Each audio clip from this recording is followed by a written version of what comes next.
Terima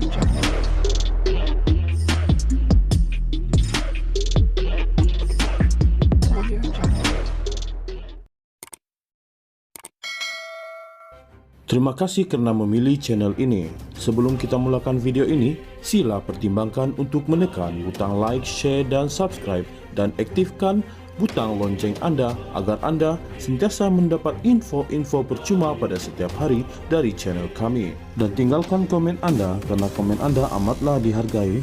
Terima kasih.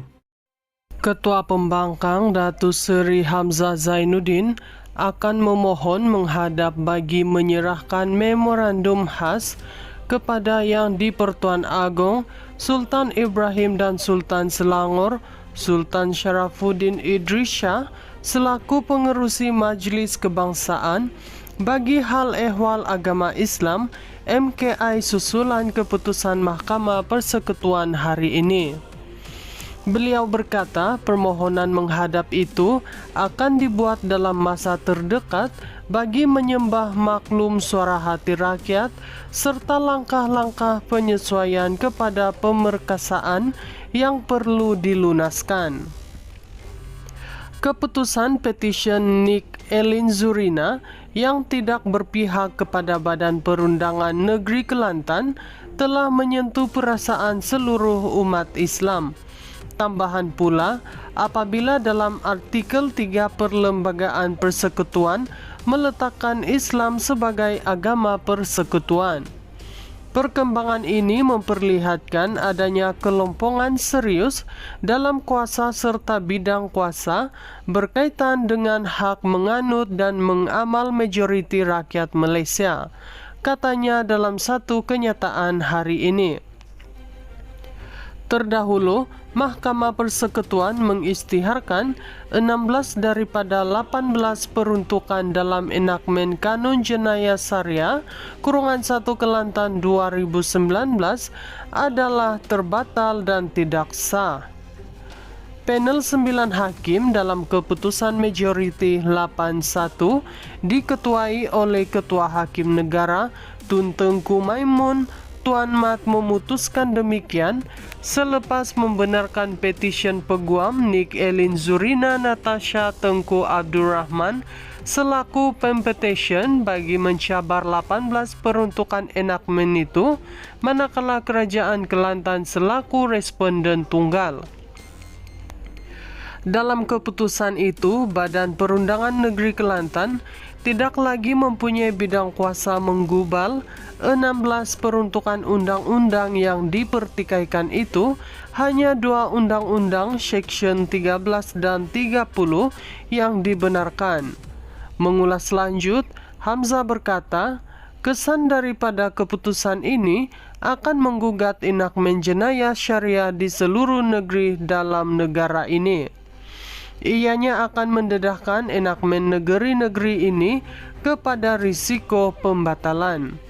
Jika dilihat dari mata kasar, keputusan ini boleh mendatangkan impak besar dalam menghakis kuasa serta bidang kuasa Raja-Raja Melayu. Walhal, Raja-Raja Melayu termasuk yang di-Pertuan Agong semasa mengangkat sumpah jawatan mengikut perkara 37 _1 telah bersumpah untuk memelihara agama Islam pada setiap masa, katanya.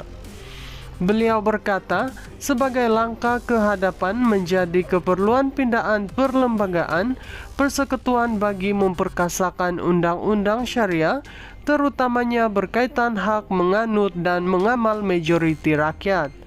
Kami menyeru kepada semua pihak berkepentingan untuk duduk semeja tanpa dibatasi sempadan politik bagi menjayakan hasrat ini, katanya. Ketua Pembangkang Datuk Seri Hamzah Zainuddin akan memohon menghadap bagi menyerahkan memorandum khas kepada Yang di-Pertuan Agong Sultan Ibrahim dan Sultan Selangor Sultan Sharafuddin Idris Shah selaku pengerusi Majlis Kebangsaan bagi hal ehwal agama Islam MKI susulan keputusan Mahkamah Persekutuan hari ini. Beliau berkata, permohonan menghadap itu akan dibuat dalam masa terdekat bagi menyembah maklum suara hati rakyat serta langkah-langkah penyesuaian kepada pemerkasaan yang perlu dilunaskan.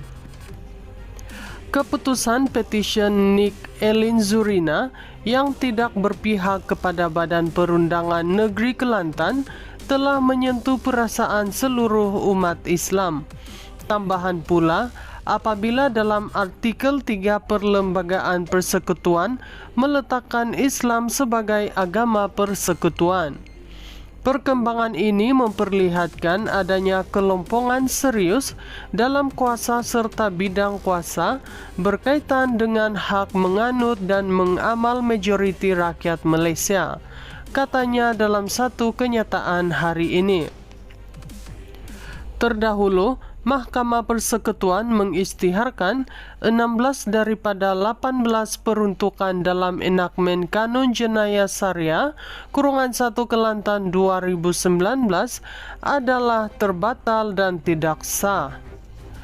Panel 9 hakim dalam keputusan majoriti 8-1 diketuai oleh Ketua Hakim Negara Tun Tengku Maimun Tuan Mat memutuskan demikian selepas membenarkan petisyen peguam Nick Elin Zurina Natasha Tengku Abdul Rahman selaku pempetition bagi mencabar 18 peruntukan enakmen itu, manakala Kerajaan Kelantan selaku responden tunggal.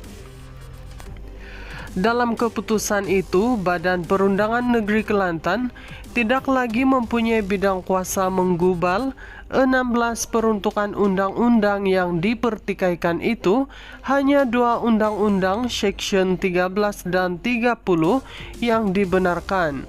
Mengulas lanjut, Hamzah berkata, kesan daripada keputusan ini akan menggugat enakmen jenayah syariah di seluruh negeri dalam negara ini. Ianya akan mendedahkan enakmen negeri-negeri ini kepada risiko pembatalan. Jika dilihat dari mata kasar, keputusan ini boleh mendatangkan impak besar dalam menghakis kuasa serta bidang kuasa Raja-Raja Melayu.